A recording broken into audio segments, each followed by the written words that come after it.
Seja bem-vindo ao espaço dedicado aqui na Band News FM ao empreendedorismo digital, às transformações que a nossa economia vem passando. O programa que a gente apresenta sempre aos domingos aqui no rádio e também no youtube.com/rádio Band News FM. Esse é o Inovativo, sempre comigo, Alexandre Bentivoli, com meu parceiro de todas as semanas, Vitor Manhani. Tudo bom, Vitor? Tudo bem, Ale? Muito bem-vinda, muito bem-vindo aqui ao Inovativos, e hoje a gente vai falar de mobilidade urbana, mobilidade também entre municípios, entre estados, e trazendo um elemento e um modal muito interessante, pouco explorado ainda por tecnologia, que é dos ônibus, desses veículos que fazem longa distância.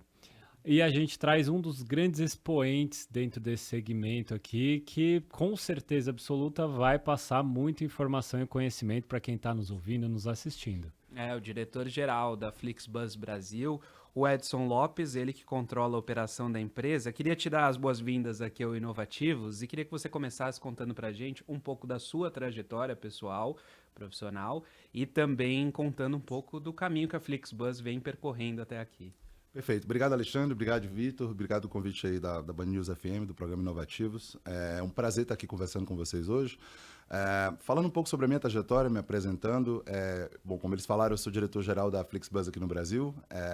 Acho que eu, como muitas pessoas que seguiram essa indústria de startup, de tecnologia, tenho um background aí de engenharia, né? Então, me formei em engenharia, trabalhei algum tempo no mercado financeiro, trabalhei com consultoria estratégica em uma das empresas grandes e depois acabei migrando para a mobilidade, meio que sem querer, na época da Uber. Então, participei daquele projeto incrível que foi a Uber aqui no Brasil, que é ainda a Uber aqui no Brasil.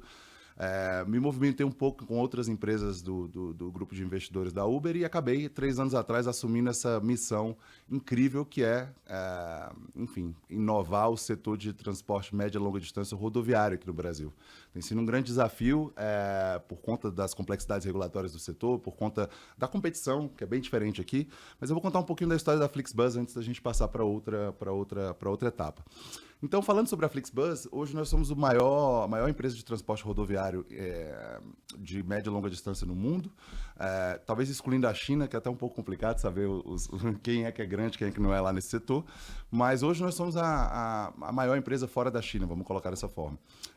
Hoje a gente está presente em 38 países, somos uma empresa que também tem um modelo asset light, no sentido que não temos ônibus também na frota. O que a gente faz, né? A gente hoje provê toda a parte de plataforma e tecnologia, tudo que é necessário para que um operador, que é dono de frota, consiga operar de forma competitiva no setor de rodoviário de média e longa distância. Obviamente, da ponta do passageiro, isso quer dizer que a gente, utilizando nossa tecnologia, consegue trazer preços mais acessíveis, consegue trazer, enfim, uma experiência melhor, e a gente fala muito de sustentabilidade também, como é um dos grandes temas aí da nossa empresa. Sobre a vinda para o Brasil, acho que tem 3 pontos principais, né? O primeiro deles o Brasil é um dos maiores mercados rodoviários do mundo. Então, Vitor, Alexandre, quando a gente fala de Brasil, a gente está falando de um mercado que não tem trem, não tem concorrência de outros modais. É um mercado que, por questões macroeconômicas hoje, tem um modal aéreo caro. O modal está cada vez menos acessível nos últimos tempos, por conta de tudo que vem acontecendo, por conta da situação das aéreas, por conta da pandemia. Então, a gente está falando de um mercado enorme rodoviário que tem inúmeras oportunidades por conta do seu tamanho, tanto no intermunicipal quanto no interestadual. Segundo motivo é que, por conta do setup desse mercado ao longo dos anos, que foi construído de uma forma, vamos dizer, inorgânica, várias aquisições de empresa, pequenos grupos econômicos dominam esse mercado. Então, não houve um push para realmente haver inovação em tudo aquilo que interessava para o consumidor. Dito isso, sendo a empresa que mais tem inovação para apresentar para o passageiro, mas também para os pequenos empreendedores do setor e grandes empreendedores, nós vimos o Brasil como uma oportunidade não só de tamanho, mas também de fit com a nossa proposta de valor.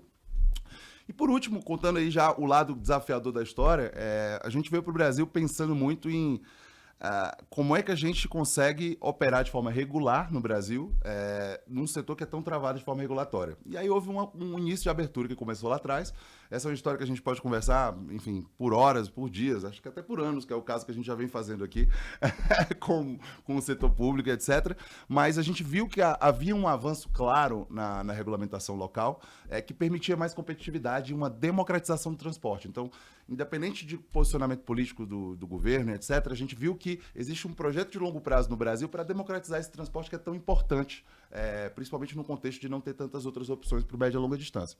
Acho que é um pouco da história de como a gente veio parar no Brasil. E para quem não conhece o Flixbus, exatamente qual que é o serviço que vocês oferecem, qual que é o diferencial? Legal, vamos lá. Acho que dá para responder isso se eu sou um operador de transporte e tenho uma frota, e se eu sou um passageiro. Se eu sou um passageiro, nós oferecemos serviços com preços acessíveis, serviços de qualidade, ou seja, seguros. A gente oferece também uma experiência de tecnologia desde a compra, da experiência do site, da experiência, enfim, como um todo do aplicativo, etc., que é bem diferenciada. E a gente oferece também, e é muito importante enfatizar isso, é uma solução sustentável, porque hoje na Europa a gente tem alguns dos pilotos do primeiro ônibus elétrico, por exemplo, de linha de média distância na região. A gente tem projetos aí com montadoras, etc., para ter uma solução com menos emissão de CO2. Então, essa é a proposta na ponta do usuário. Na ponta do operador, e é importante falar isso, porque como nós não temos ônibus, nós operamos em parceria com operadores privados, donos de frota, etc., o que a gente oferece é uma possibilidade de competir com os grandes operadores de transporte rodoviário no Brasil, oferecendo a tecnologia que ele precisa para marketing, precificação, planejamento de rotas, atendimento ao cliente e todas as outras coisas que são necessárias. Eu gosto de falar dessa forma para simplificar. Basicamente, ele precisa ter a frota, a autorização do governo para operar e, obviamente, a capacidade de manutenção e motorista. Todo o resto, fazer isso se tornar competitivo, trazer a demanda e garantir que isso é feito de forma estratégica e alinhado com a regulamentação local, é o trabalho que a Flixbus faz no Brasil. Edson, fazendo um paralelo também com o seu histórico de vida, você que passou pelo mercado financeiro, o mercado financeiro já tinha boa parte dos dados de milhões de brasileiros e brasileiras digitalizados. E a gente participa até hoje de várias discussões, desde o final de 2016, com a regulação do subcredenciador, até agora o Open Finance. Agora, tem outros setores da economia que são muito poucos digitalizados, né? E que não necessariamente não significa que eles não inovaram. Então, vou citar um exemplo aqui, saúde. Saúde, os dados do paciente, até um prontuário, uma receita médica, não está digitalizado. O médico ainda está usando carimbo mais do que o cartório. Mas o setor de saúde, obviamente, inovou bastante. Prova disso é que a gente está morrendo, envelhecendo cada vez mais. Bom, você está num segmento que havia pouco do digital, muito pouco. Outro setor que tinha pouco do digital ainda, de todos esses dados dentro de um contexto em que pudessem ser utilizados, é o próprio Uber, né? A Uber inaugurou, como você passou por lá, um novo mercado. Quando você inaugura um novo mercado, é um outro tipo de approach, né? Varejo, por exemplo. Varejo também não está digitalizado. E mesmo com todos os esforços de Mercado Livre, Amazon, você pode botar quem você quiser no Brasil, só 11% do varejo vende no digital. Minha pergunta é, você está num setor que tem dois elementos de dificuldade. Um, extremamente regulado. Dois, pouco digitalizado. Quais são os desafios que você enfrenta aqui no Brasil para avançar e incluir tantos parceiros ali dentro do seu próprio ecossistema? Muito boa pergunta, muito interessante, porque acho que a minha resposta se aplica ao setor rodoviário, mas eu vou falar como é que a gente está digitalizando o setor rodoviário, mas vou falar também como é que isso faz parte de um contexto mais amplo. Aliás, eu acho que até você falou já como é que isso faz parte de um contexto mais amplo. Isso varia muito de setor para setor. No caso do rodoviário, vamos lá. Primeiro de tudo, o Brasil é um mercado que passou por muito tempo por algumas medidas regulatórias, como estabilidade de preços, como obrigatoriedade de 100% de vendas offline, etc., que tornaram esse mercado historicamente offline. Então, enquanto as companhias aéreas passaram a ter um share de vendas no digital extremamente mais relevante, a gente ainda tem mais de 80% das vendas do Brasil hoje no intermunicipal e interestadual feitas offline. Para viagens de média e de curta distância, pessoas até que trafegam no mesmo dia, vão e voltam para trabalhar. Não tem muita gente que vai para São Paulo, de São Paulo para o Rio todo dia e volta, mas tem muita gente que faz isso em São Paulo-Campinas, por exemplo, tá? Então, o que acontece? Para o intermunicipal, é muito difícil você converter no curto prazo para mercados que já não são muito digitais, como é o caso da região sudeste, o passageiro do offline para o online. No interestadual, de média e longa distância, acho que o Brasil tem alguns players muito relevantes de venda de passagem, acho que mais de 90% das vendas, excluindo talvez a Flixbus e a Buser, que são players mais novos, mas no setor tradicional, que já estava presente no Brasil, mais de 90% das vendas são feitas através de grandes marketplaces de viagem. Então, já tinha um processo de digitalização acontecendo através desses marketplaces na ponta da compra, mas ainda assim atingiu no mercado total hoje do Brasil, acho que 20%, segundo os dados que a ClickBus publicou há algum tempo atrás, acho que 20%, 22%. A gente acredita que esse processo vai continuar acontecendo. Do mesmo jeito que o e-commerce vai. A gente acredita que esse processo foi acelerado pela pandemia, do mesmo jeito que o e-commerce foi. Mas a gente acredita que existe um limite aí também, em que a gente precisa começar a entender como que a gente garante diferenciação, não só no digital, mas também para o cliente offline. Então, dentro do digital, existem algumas manobras para trazer mais dados nessa indústria, como, por exemplo, a Agência Nacional de Transporte Terrestre, a NTT, criou um sistema chamado Monitrip, que é um sistema de reporte de dados dos operadores interestaduais e que tem trazido bastante visibilidade de dados públicos para as empresas. A gente usa muito dado de lá, tá? A gente reporta esses dados em parceria com os operadores e usa muitos dados de lá. Mas, assim, não é suficiente ainda para olhar para o todo e trazer todos aqueles dados. Então, eu acho que com o tempo, esse mercado intermunicipal, que ele é regulamentado ao nível de cada estado e que hoje representa, em termos de tamanho de mercado de receita, 60% do total do Brasil, mais de 60% do total, esse mercado vai ser difícil de digitalizar. Você está falando de muitas agências que ficam em terminais, às vezes em alguns lugares do Brasil, com sistemas até manuais. Assim, é um negócio que está se digitalizando aos poucos, mas que ainda não está lá, tá? Então a pergunta que fica sabendo que você já está avançado no processo para o cliente digital, mas que vai levar mais tempo para trazer esse pessoal, como é que você ataca o cliente que não é digital? E aí acho que tem duas respostas. Uma delas é a conversão, ou seja, como é que você garante, talvez com a sua estratégia de preços, que vai ficar interessante para aquele cliente não digital, acelerar um pouco o processo dele. Na pandemia, todo mundo foi obrigado a comprar dentro de casa. Por quê? Porque não tinha outra opção.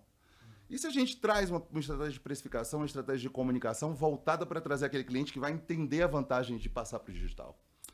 E se a gente faz também, por exemplo, se a gente digitaliza as agências que estão offline? E se a regulamentação no Brasil para o setor rodoviário, ela começa a permitir que você não seja obrigado a estar presente nos terminais para vender, como é o caso que possivelmente vai acontecer agora para o interestadual. Você vai poder vender só online, vai ser sua opção. O que acontece nesse caso? Como é que essas empresas vão se obrigar a inovar? Então, assim, a resposta para o longo prazo talvez seja, assim, converter 100% dos usuários para o digital e aguardar, como aconteceu em outros setores. Você mencionou as fintechs, os bancos, etc. Olha a expansão do Pix. É um negócio impressionante. Então, assim, quando a proposta digital for suficientemente boa para acelerar esse processo, a gente vai acelerar. Só que, enquanto isso, a gente tem que entender como é que ataca esse cliente do offline. Eu acho que no Brasil coincide ser o cliente que tem maior elasticidade, maior sensibilidade a preço, coincide ser o cliente que tem maior necessidade de, enfim, de uma comunicação mais próxima. Então, às vezes, apelar para fazer o antigo bem feito, em termos de marketing, de comunicação, é uma saída. Agora, se a gente vai conseguir ou não antecipar os insights que a gente teria tendo esses dados todos estruturados e vindo até a gente, como é o caso de banking hoje em dia, de outras formas, aí é outra história. Acho que hoje a Flixbus está numa posição de entender melhor outros mercados, outros países e trazer essa abordagem de outros países para cá, que outras empresas no Brasil não estão. Então, eles têm os dados que estão disponíveis do usuário brasileiro, a gente tem os dados do usuário do mundo e a gente consegue antecipar tendências. Como, por exemplo, o que vai acontecer com os viajantes de negócio. Agora que as passagens de avião estão mais caras, o que vai acontecer com eles no pós-pandemia? Qual vai ser o nível de utilização do ônibus? O que vai contar para eles? A gente entende mais ou menos como isso funciona fora, não só nos últimos meses, porque a pandemia começou a se atenuar, vamos colocar dessa forma, de forma mais rápida, porque acho que ainda nem acabou, né, 100%, mas se atenuar de forma mais rápida lá fora, a gente consegue tanto com esses 6 meses de vantagem antecipar alguns movimentos, quanto entender, e os clientes do leste europeu, que tem um comportamento de pagamento parecido com o brasileiro, será que ele tem só aquele comportamento? E os clientes da Turquia, que é um mercado que a gente nunca vai imaginar que é parecido com o Brasil, que tem uma questão regulatória de não ter trem muito parecida. Como é que a gente pega os insights lá de fora? Então, assim, a gente tem sido criativo e alavancado tanto a nossa escala global quanto a nossa vantagem tecnológica para tentar prever esses insights. Agora, se eu falar que o setor rodoviário já está avançado no digital, não está. E tem gente que enxergaria isso como uma desvantagem, eu enxergo como uma oportunidade. Edson, queria que você falasse para a gente um pouco sobre em quais mercados vocês atuam hoje aqui no Brasil, em quais regiões, e se há planos de expansão dessa operação de vocês aqui no país. Muito legal, obrigado pela pergunta, Alexandre. A gente hoje está operando em parceria com 3 operadores regulares no Brasil. Um deles opera São Paulo, Rio de Janeiro, São Paulo, Belo Horizonte e Campinas, Rio de Janeiro, em parceria com a gente. Outro operador opera da região do ABC Paulista, Guarulhos até Belo Horizonte, e outro operador opera São Paulo, Goiânia e Goiânia, Brasília. Nós acabamos de lançar recentemente com a Primar, que é um outro operador que a gente acabou de anunciar, as vendas para, se ligando, São José dos Campos, Rio de Janeiro, e cidades do interior de São Paulo, Angra dos Reis e Paraty. Imagina, lançar essa linha para o verão. A gente vendeu uma quantidade muito alta de tickets promocionais aí, passagens de R$20 agora no começo, porque obviamente é uma iniciativa de marketing da gente, e a gente já está vendo, inclusive, reações da concorrência. Lançamos venda também essa semana do quinto operador, uma parceria que a gente está fazendo de São Paulo até Uberlândia, tá? Então, a gente está iniciando essa linha também, que vai ser bem interessante. E em janeiro, a gente vai iniciar a expansão para 2 novas regiões do Brasil. A gente está no Centro-Oeste e no Sudeste, então vocês devem imaginar que a gente está falando de Nordeste e Sul, né? Eu não posso ainda abrir quais cidades, etc., até porque a concorrência nesse setor tende a ser bem reativa, mas a gente está muito animado aí. Em breve a gente vai estar anunciando. Então, o plano de expansão, falando um pouco de números, a gente vai estar falando aí de atingir, no começo do próximo ano, metade dos estados brasileiros. No primeiro trimestre do próximo ano, metade dos estados brasileiros, mais de 50 cidades servidas. Obviamente, a gente tem planos muito mais ambiciosos para o futuro, quando o mercado for realmente democratizado, abrir do ponto de vista de um pouco mais de competitividade, que obviamente só traz vantagens para o consumidor final. Quando isso acontecer, a gente vai poder falar de planos mais ambiciosos, a gente vai poder falar de comprar empresas no Brasil, a gente vai poder falar de olhar para as nossas próprias autorizações para operar com esses parceiros que estão com a gente, mas no contexto de nós sermos os autorizatários. Tudo isso é possível para o futuro. Hoje, para 2023, a grande meta é continuar explorando esses operadores regulares que têm as autorizações dessas linhas, continuar aumentando o backbone da gente nas principais cidades e, em seguida, a gente começar a expansão intermunicipal, obviamente nos estados onde for possível, do ponto de vista regulatório, porque tende a ser licitado ao nível dos estados e a gente não tem certeza ainda sobre como isso vai funcionar, mas a gente tem ambições bem grandes para expandir também para rotas menores. Então, Flixbus veio para o Brasil para ficar, a gente tem planos bem grandes de expansão, geográficos, em termos de receita, em termos de oportunidade para os operadores locais e, mais do que tudo, em termos de criação de valor aí para o passageiro e para o usuário final do transporte rodoviário. Aí, pegando o gancho nessa propósito de valor, né? Você está repisando essa questão da democratização, que vários outros setores também utilizam, no sentido de trazer pelo menor valor, ou seja, menor preço, um valor agregado maior, né? Então, democratização da logística, ou seja, entrega cada vez mais barata, democratização dos serviços financeiros, então produtos mais atraentes para o consumidor e por aí vai, né? Que é de fato uma apropriação do universo político dentro da iniciativa privada e que de fato está acontecendo isso. A gente hoje, no nosso dia a dia, a gente utiliza serviços que antes eram caríssimos, e hoje a gente tem aqui por um preço menor. Então eu queria entender exatamente como é que tem sido ou essa diminuição de preço ou esse aumento do valor agregado, considerando que a indústria, de maneira geral, a Uber fez isso que você passou, iFood, Rappi, 99, Log, o próprio Mercado Livre fez e faz isso até hoje, que é cash burn total, ou seja, usar muito dinheiro subsidiado para trazer consumidor. Então, você que está nos ouvindo, nos assistindo, fique atento, baixa todos os aplicativos que você puder aí, de tudo quanto é segmento, que vira e mexe tem um cupom, que é para trazer esses consumidores. A questão é o passo seguinte, como é que mantém esses usuários ali dentro, né? Porque uma vez você valida o negócio, então validou o modelo, quem está buscando investidor vai lá e fala, ó, tá vendo? Tem adesão, mas você está lá gastando um monte. Como é que vocês têm ali no radar em gerar um preço menor com maior valor agregado para o comprador, o usuário do ônibus? Olha, só um comentário, Vitor. Eu acho que ao longo de tantas entrevistas nos últimos tempos, eu estava esperando alguém me fazer essa pergunta. Eu não queria falar isso de forma proativa. Olha, vamos lá. Eu acho que existem duas formas de você ter uma política de preços mais diferenciada.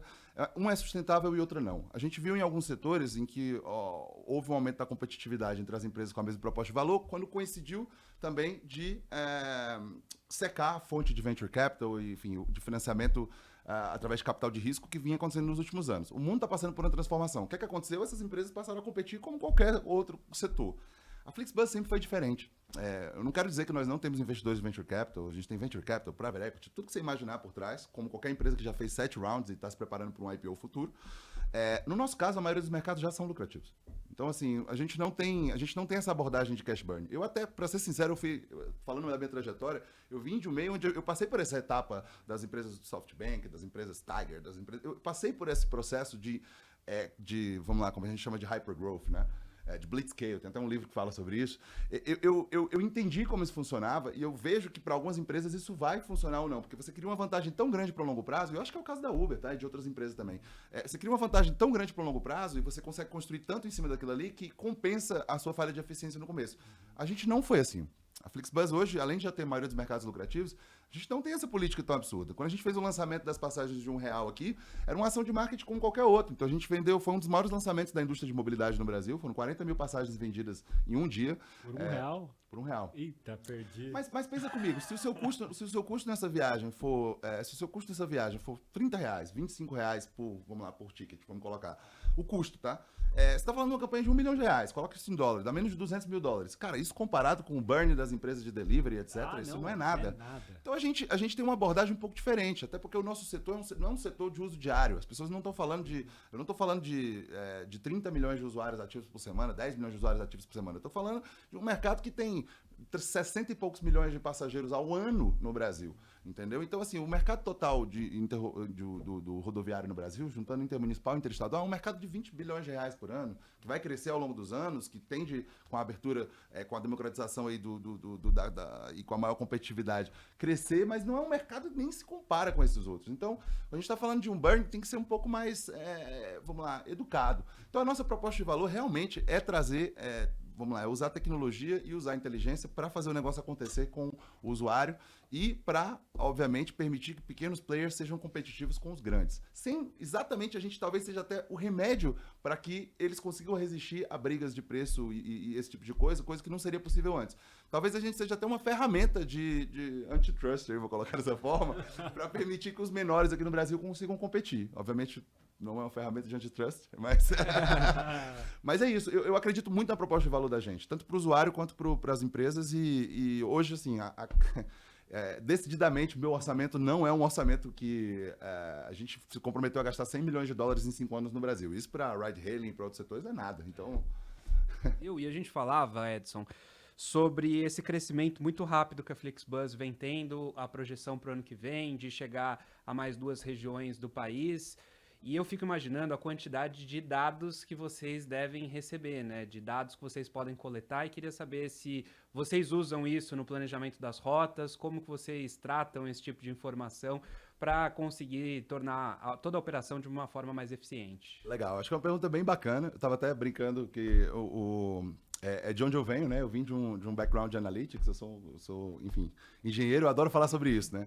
Então, assim, sim, usamos, a gente tem ferramentas bem avançadas. Eu acho que existem alguns tipos de dados. Sobre dados pessoais, como empresa europeia, a gente tem seguido todo o compliance lá de fora, então adaptar a GDPR lá de fora para a LGDP aqui é mais fácil do que o contrário, porque no Brasil as restrições vão ser um pouco menores, apesar de ainda serem diferentes um pouco. Então, a gente fez um projeto nesse sentido, ou seja, dados pessoais só dentro da regulamentação, mas não é o dado pessoal em si. É clusterizado, é entendendo como é que você tem alguns perfis demographics, e o que você faz muitas vezes para não quebrar a lei de privacidade das cidades é pesquisa. Então, a gente tem pesquisas automatizadas, a gente tem pesquisas que são feitas em parceria com empresas locais e globais, para entender o perfil do viajante sem utilizar dados pessoais, etc. Então, uma primeira fonte seria entender o perfil do viajante. Tem os dados que a gente tem, obviamente, que não ferem nenhuma forma de lei de privacidade de dados, e tem os dados que a gente faz através de pesquisa.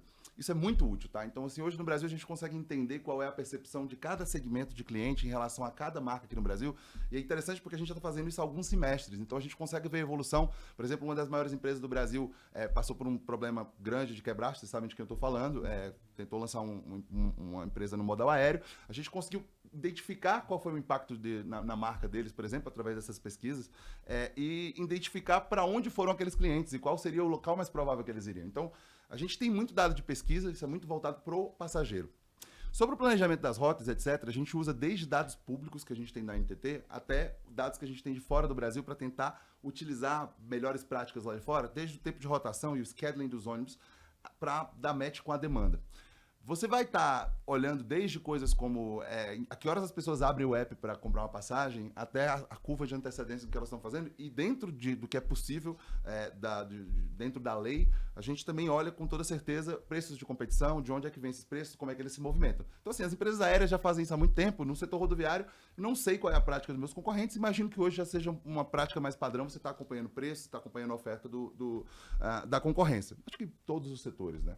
Alguns de forma mais automatizada, no nosso caso, a gente tem as nossas próprias tecnologias para fazer isso, porque a gente quer garantir que seja feito tudo dentro do compliance, tá? E tem vários outros tipos de dados também, né? Acho que a Flixbus hoje, além de estar olhando para o usuário, de estar olhando para características do mercado, a gente está olhando até para dados aí por exemplo, de impacto regulatório. Então, a gente fez alguns estudos interessantes para entender o que acontece com o mercado do ponto de vista de competição e o que acontece com o mercado do ponto de vista de benefícios para o usuário, de sustentabilidade dos economics para as empresas quando você abre o mercado, aumenta a competitividade, facilita o processo de autorização. E a gente fez muito isso lá fora, a gente importa um pouco para o Brasil, porque é muito importante dar esse tipo de embasamento para a NTT, para o Ministério da Infraestrutura e para as alas políticas que têm interesse no setor, para eles entenderem as vantagens. Então, dados, acho que está dentro de tudo. Hoje em dia eu não consigo mais fazer o que eu fazia antes, cara. Eu mesmo fazer minha query de SQL, pegar os dados, fazer análise, eu mesmo fazer meus modelos, eu não consigo mais por questão de tempo. Mas eu confesso que eu amo isso e eu estimulo o máximo a equipe, não só as equipes de operações, de business development, mas também até as equipes que trabalham com policy, com regulatório, a tentar trabalhar um pouco o lado mais analítico da coisa, porque é uma oportunidade no Brasil. E no nosso setor, como o Vitor colocou, que é bem defasado do ponto de vista de dados, acho que fazer isso bem feito é uma oportunidade ainda maior. Pô, Edson, tô gostando demais aqui do papo. E aí, o que eu queria colocar é que na maioria dos negócios digitais, a gente fica um olho no peixe, outro no gato, um olho na demanda atual, outro na demanda futura. E é o que a gente viu nos últimos anos, aí os últimos 4, 5 anos, foi uma requalificação de alguns modais. Então, você está citando bastante o modal aéreo, e o modal aéreo hoje é um dos mais utilizados, por exemplo, para entrega do comércio digital. Então, aqueles aviões da TAM, Gol, etc. e tal, hoje estão saindo do aeroporto de Guarulhos, de Congonhas, de Campinas, por exemplo, de São Paulo, cheio de pacote. Porque como eu tenho que entregar o mais rápido possível, é mais fácil eu jogar por avião até, sei lá, o Amazonas, desço ali em Manaus, depois pego uma balsa, que antes só levava passageiro, hoje está levando pacote, do que eu usar um eixo rodoviário, né? E aí a questão é mais para o outro tipo de cenário, porque eu também vi muita gente falando que não ia fazer alguma coisa e acabou fazendo, né? Eu já vi aplicativo de ride-hailing, de mobilidade urbana, falando, não vou colocar taxista, e botou taxista. Eu vou falar assim, não, eu vou focar em comida, tá vendendo eletrônico, e por aí vai. Né? Vocês têm buzz no nome, mas existe um olhar para a utilização desses modais para entrega hoje, fora do Brasil, por exemplo, ou mesmo de requalificação até do que é o ônibus no clássico de passageiros, se vocês estão vendo algumas outras tendências mais no futuro. Eu vou falar primeiro do exemplo de cargas, por exemplo. Ao contrário de vários outros colegas, eu não vou dizer que nunca vamos fazer, tá? Eu vou dizer que não está no meu horizonte hoje, e nem no horizonte da empresa globalmente fazer. Uma coisa interessante é o seguinte, quando você permite que os operadores que trabalham com você no Brasil continuem a utilizar os ônibus, afinal eles são os autorizatários, então a licença é deles.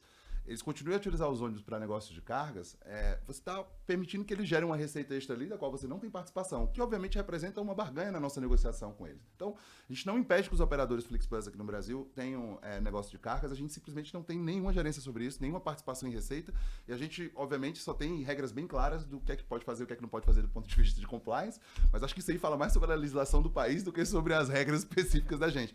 Não tivemos nenhum problema até hoje, não temos interesse hoje em entrar nesse mercado, mas nada impede no futuro. Sobre outras oportunidades de valores agregados dentro do transporte rodoviário, a gente tem sim algumas ideias que a gente tem estudado, mas assim, hoje, como a prioridade ainda é crescer muito dentro do nosso setor e existe um claro progresso a ser feito de interregulamentação, eu não vou começar a falar de gerar receitas adicionais com anúncios entre ônibus, etc., coisa que até que se discute em outros mercados, antes de ter o básico bem feito. Né? Minha teoria de gestão é muito simples, acho que o básico bem feito funciona melhor que qualquer coisa. Então eu tenho que entregar a proposta de valor do core business. Quando a gente entregar isso, a gente pensa em outras coisas.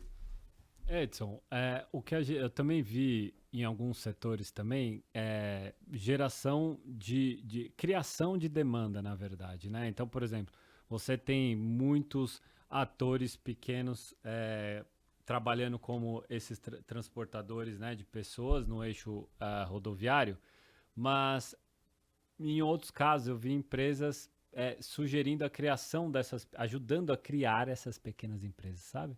Então, uma coisa é pegar as que existem, outra coisa é você mesmo fomentar. Qual o tamanho dessas pequenas transportadoras deste eixo rodoviário? Tem um volume significativo para incluir nessa cadeia de competição com as grandes? Olha, essa pergunta, mais uma vez, o Vitor só tá dando aula de pergunta hoje. Essa pergunta é muito boa. Hoje no Brasil, você tem duas modalidades de transporte média e longa distância rodoviária: o fretamento e o regular, certo? Existem modelos como de um dos nossos concorrentes, por exemplo, da Buzi, que trabalha numa modalidade de fretamento diferente, mas eu não vou nem entrar nesse mérito. A questão é, o que aconteceria se essa frota gigantesca do fretamento conseguisse aplicar para autorizações do regular? Porque a frota de ônibus é uma boa frota, são bons ônibus. O que aconteceria se... Eu sou 100% a favor do modelo regular no Brasil, sou 100% a favor do trabalho que a NTT vem fazendo. Nós temos realmente uma conformidade completa com o modelo regulatório atual e sempre vamos ter o que a gente quer é mais abertura dentro desse modelo. Mas dentro desse processo de abertura, e se essa frota hoje do fretamento que está ali ociosa pudesse ser utilizada para transportar no regular? O que aconteceria na ponta do consumidor? Então assim, o tamanho do mercado, você tem que olhar o tamanho do mercado na ponta da demanda e na ponta da oferta. Mas como a gente viu em outros setores e você colocou, no momento que você aumenta a disponibilidade, você também está aumentando a demanda. Porque o que acontece? Você vai passar a ter mais cidades tendo acesso, vai ter mais opções dentro de algumas cidades diferentes, você vai ter mais rotas criadas. Então, assim, quando houve um mínimo suspiro de abertura, de criação de novas autorizações em 2020, antes de haver um bloqueio do Tribunal de Contas da União e algumas outras discussões regulatórias aí no Congresso, na própria NTT e na Justiça, a gente viu um aumento significativo do número de cidades atendidas. Então, assim, hoje, se você, por alguma medida judicial, bloqueia o regime de autorizações no Brasil, as autorizações foram concedidas nesse período, você está falando de impactar em cascata até 14% da oferta no Brasil. É óbvio que isso vai também retrair a demanda. Tem pessoas que não vão ter acesso, porque com maior controle em uma determinada rota de uma empresa, vai aumentar preço. A pessoa que não ia ter acesso ali num ambiente mais competitivo, que tem acesso num ambiente mais competitivo, com preços melhores, não vai ter mais esse acesso.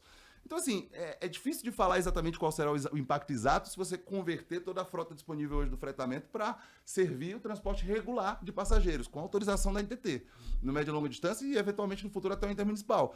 Mas que vai ser só aumento de oferta e queda de preço? Não, a gente está falando de um aumento expressivo de demanda para ser criado. E hoje o transporte rodoviário, ele é cringe, né?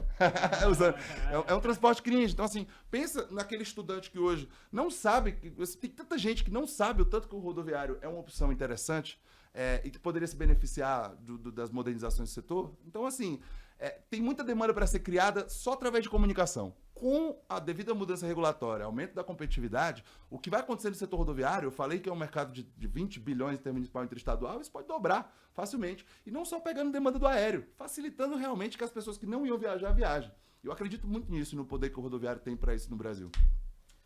Queria agradecer a disponibilidade e a atenção do Edson Lopes aqui conversando com a gente, diretor-geral da Flixbus Brasil, falando um pouco desse panorama rodoviário do Brasil. Dava para falar ainda muito mais, mas o nosso tempo é curto. Eu queria agradecer a disponibilidade e a sua atenção. Eu que agradeço, pessoal. Muito obrigado, hein? Inovativos é sempre aos domingos no rádio e você confere também no nosso canal no YouTube, youtube.com/rádio Band News FM. Semana que vem a gente tá de volta, né, Vitor?